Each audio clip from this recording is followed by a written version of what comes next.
يا أيها الذين آمنوا لا تكونوا كالذين كفروا وقالوا لإخوانهم إذا ضربوا في الأرض أو كانوا غزا لو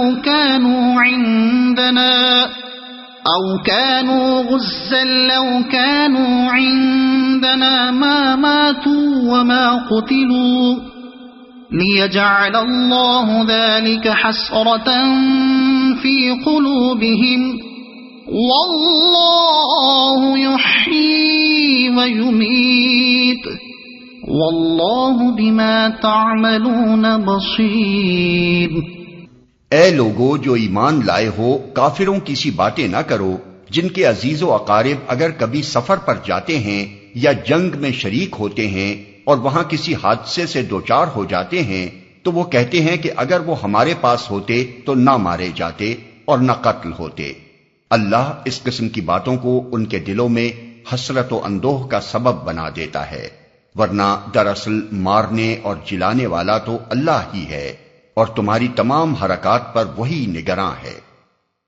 اللہ اس قسم کی باتوں کو ان کے دلوں میں حسرت و اندوہ کا سبب بنا دیتا ہے، یعنی یہ باتیں حقیقت پر مبنی نہیں ہیں۔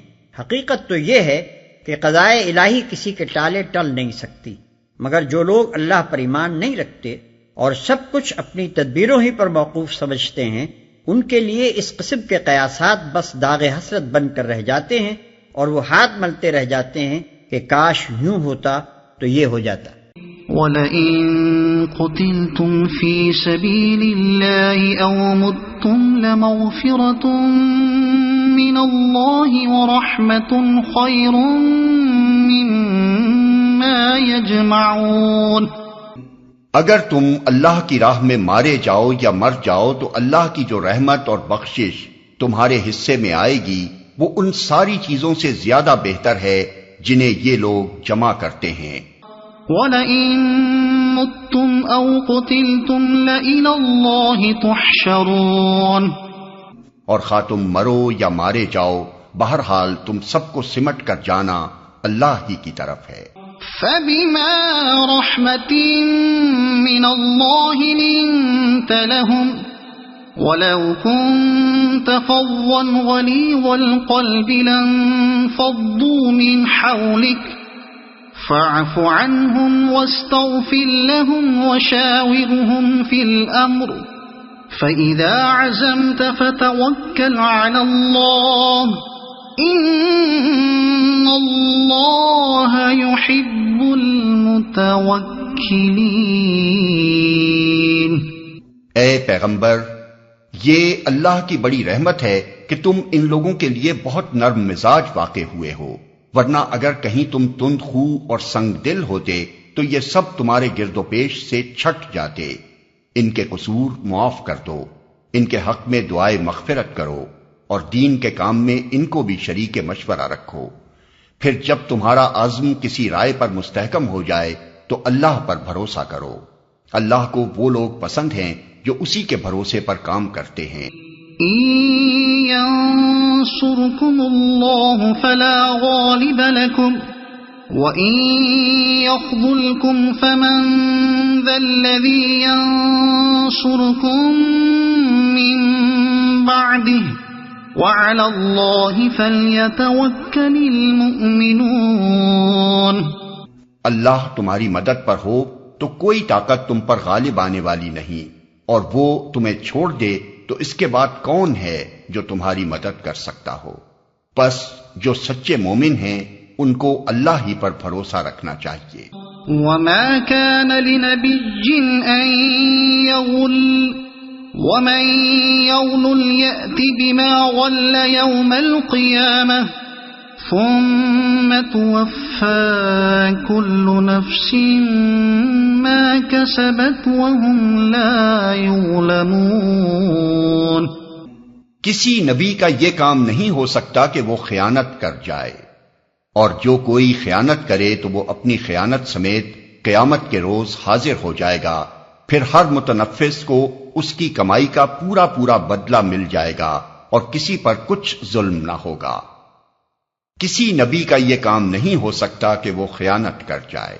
جن تیر اندازوں کو نبی صلی اللہ علیہ وسلم نے عقب کی حفاظت کے لیے بٹھایا تھا، انہوں نے جب دیکھا کہ دشمن کا لشکر لوٹا جا رہا ہے تو ان کو اندیشہ ہوا کہ کہیں ساری غنیمت انہی لوگوں کو نہ مل جائے جو اسے لوٹ رہے ہیں اور ہم تقسیم کے موقع پر محروم رہ جائیں۔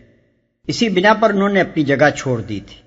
جنگ ختم ہونے کے بعد جب نبی صلی اللہ علیہ وسلم مدینہ واپس تشریف لائے تو آپ نے ان لوگوں کو بلا کر اس نافرمانی کی وجہ دریافت کی۔ انہوں نے جواب میں کچھ عذرات پیش کیے جو نہایت کمزور تھے۔ اس پر حضور صلی اللہ علیہ وسلم نے فرمایا، اصل بات یہ ہے کہ تم کو ہم پر اطمینان نہ تھا، تم نے یہ گمان کیا کہ ہم تمہارے ساتھ خیانت کریں گے اور تم کو حصہ نہیں دیں گے۔ اس آیت کا اشارہ اسی معاملے کی طرف۔ ارشاد الہی کا مطلب یہ ہے کہ جب تمہاری فوج کا کمانڈر خود اللہ کا نبی تھا اور سارے معاملات اس کے ہاتھ میں تھے تو تمہارے دل میں یہ اندیشہ پیدا کیسے ہوا کہ نبی کے ہاتھ میں تمہارا مفاد محفوظ نہ ہوگا؟ کیا خدا کے پیغمبر سے یہ توقع رکھتے ہو کہ جو مال اس کی نگرانی میں ہو وہ دیانت، امانت اور انصاف کے سوا کسی اور طریقے سے بھی تقسیم ہو سکتا ہے؟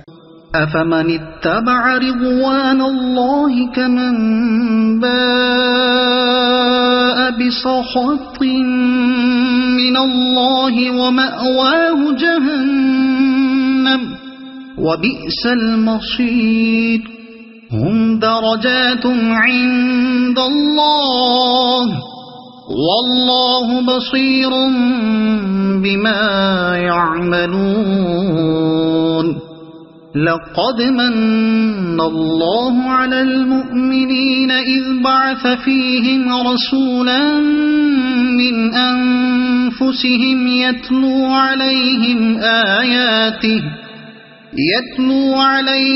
آياته ويزكيهم ويعلمهم الكتاب والحكمة وَإِن كَانُوا مِن قَبْلُ لَفِي ضَلَالٍ مُبِينٍ۔ بھلا یہ کیسے ہو سکتا ہے کہ جو شخص ہمیشہ اللہ کی رضا پر چلنے والا ہو وہ اس شخص کے سے کام کرے جو اللہ کے غضب میں گھر گیا ہو اور جس کا آخری ٹھکانہ جہنم ہو جو بدترین ٹھکانہ ہے۔ اللہ کے نزدیک دونوں قسم کے آدمیوں میں بدرجہ فرق ہے اور اللہ سب کے اعمال پر نظر رکھتا ہے۔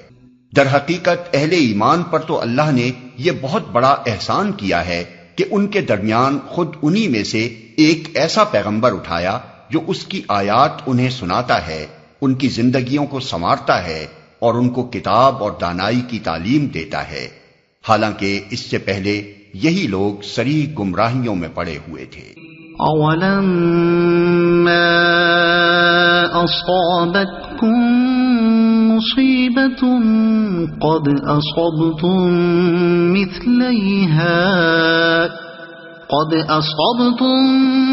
مِّثْلَيْهَا قُلْتُمْ أَنَّىٰ هَٰذَا قُلْ هُوَ مِنْ عِندِ أَنفُسِكُمْ إِنَّ اللَّهَ عَلَىٰ كُلِّ شَيْءٍ قَدِيرٌ۔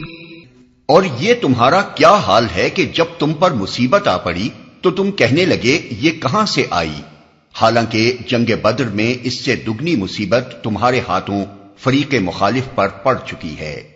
اے نبی ان سے کہو یہ مصیبت تمہاری اپنی لائی ہوئی ہے، اللہ ہر چیز پر قادر ہے۔ تو تم کہنے لگے یہ کہاں سے آئی؟ اکابر صحابہ تو خیر حقیقت شناس تھے اور کسی غلط فہمی میں مبتلا نہ ہو سکتے تھے، مگر عام مسلمان یہ سمجھ رہے تھے کہ جب اللہ کا رسول ہمارے درمیان موجود ہے اور اللہ کی تائید و نصرت ہمارے ساتھ ہے تو کسی حال میں کفار ہم پر فتح پا ہی نہیں سکتے۔ اس لیے جب احد میں ان کو شکست ہوئی تو ان کی توقعات کو سخت صدمہ پہنچا اور انہوں نے حیران ہو کر پوچھنا شروع کیا کہ یہ کیا ہوا؟ ہم اللہ کے دین کی خاطر لڑنے گئے، اس کا وعدہ نصرت ہمارے ساتھ تھا، اس کا رسول خود میدان جنگ میں موجود تھا اور پھر بھی ہم شکست کھا گئے، اور شکست بھی ان سے جو اللہ کے دین کو مٹانے آئے تھے۔ یہ آیات اسی حیرانی کو دور کرنے کے لیے ارشاد ہوئی ہیں۔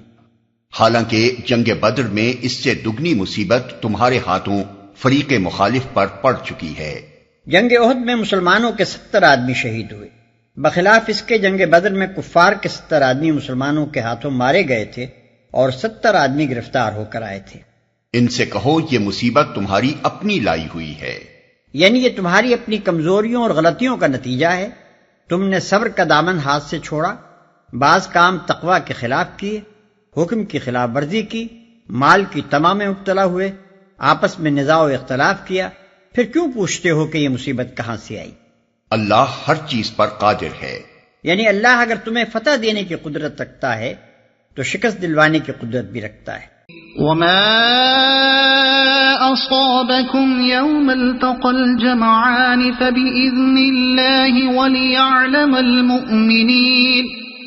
وليعلم الذين نافقوا وقيل لهم تعالوا قاتلوا في سبيل الله أو ادفعوا قالوا لو نعلم قتالا لاتبعناكم هم للكفر يومئذ أقرب منهم للإيمان يقولون بأفواههم ما ليس في قلوبهم والله أعلم بما يكتمون۔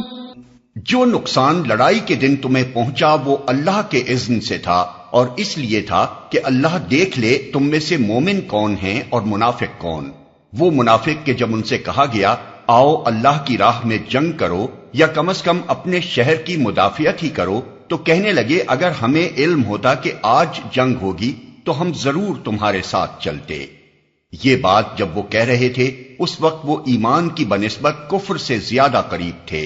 وہ اپنی زبانوں سے وہ باتیں کہتے ہیں جو ان کے دلوں میں نہیں ہوتی، اور جو کچھ وہ دلوں میں چھپاتے ہیں اللہ اسے خوب جانتا ہے۔ تو کہنے لگے اگر ہمیں علم ہوتا کہ آج جنگ ہوگی تو ہم ضرور تمہارے ساتھ چلتے۔ عبداللہ بن ابی جب 300 منافقوں کو اپنے ساتھ لے کر راستے سے پلٹنے لگا تو بعض مسلمانوں نے جا کر اسے سمجھانے کی کوشش کی اور ساتھ چلنے کے لیے راضی کرنا چاہا، مگر اس نے جواب دیا کہ ہمیں یقین ہے کہ آج جنگ نہیں ہوگی، اس لیے ہم جا رہے ہیں، ورنہ اگر ہمیں توقع ہوتی کہ آج جنگ ہوگی تو ہم ضرور تمہارے ساتھ چلتے۔ الذين قالوا لإخوانهم وقعدوا لو أطاعونا ما قتلوا قل فادرءوا عن أنفسكم الموت إن كنتم صادقين۔ یہ وہی لوگ ہیں جو خود تو بیٹھے رہے اور ان کے جو بھائی بند لڑنے گئے اور مارے گئے ان کے متعلق انہوں نے کہہ دیا کہ اگر وہ ہماری بات مان لیتے تو نہ مارے جاتے۔ ان سے کہو اگر تم اپنے اس قول میں سچے ہو تو خود تمہاری موت جب آئے اسے ٹال کر دکھا دینا۔ ولا تحسبن الذين قتلوا في سبيل الله أمواتا بل احیاء عند ربهم يرزقون۔ جو لوگ اللہ کی راہ میں قتل ہوئے ہیں انہیں مردہ نہ سمجھو، وہ تو حقیقت میں زندہ ہیں، اپنے رب کے پاس رزق پا رہے ہیں۔ فرحين بما آتاهم الله من فضله ويستبشرون بالذين لم يلحقوا بهم من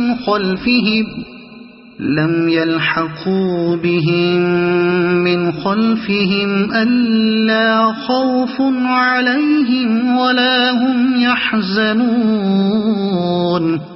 جو کچھ اللہ نے اپنے فضل سے انہیں دیا ہے اس پر خوش و خرم ہیں اور مطمئن ہیں کہ جو اہل ایمان ان کے پیچھے دنیا میں رہ گئے ہیں اور ابھی وہاں نہیں پہنچے ہیں ان کے لیے بھی کسی خوف اور رنج کا موقع نہیں ہے۔ جو کچھ اللہ نے اپنے فضل سے انہیں دیا ہے اس پر خوش و خرم ہیں۔ مسند احمد میں نبی صلی اللہ علیہ وسلم کی ایک حدیث مروی ہے جس کا مضمون یہ ہے کہ جو شخص نیک عمل لے کر دنیا سے جاتا ہے اسے اللہ کے ہاں اس قدر پر لطف اور پر کیف زندگی میسر آتی ہے جس کے بعد وہ کبھی دنیا میں واپس آنے کی تمنا نہیں کرتا، مگر شہید اس سے مستثنا ہے۔ وہ تمنا کرتا ہے کہ پھر دنیا میں بھیجا جائے اور پھر اس لذت، اس سرور اور اس نشے سے لطف اندوز ہو جو راہ خدا میں جان دیتے وقت حاصل ہوتا ہے۔ يستبشرون بنعمة من اللہ وفضل وأن اللہ لا يضيع أجر المؤمنین۔ وہ اللہ کے انعام اور اس کے فضل پر شاداں و فرحاں ہیں، اور ان کو معلوم ہو چکا ہے کہ اللہ مومنوں کے اجر کو ضائع نہیں کرتا۔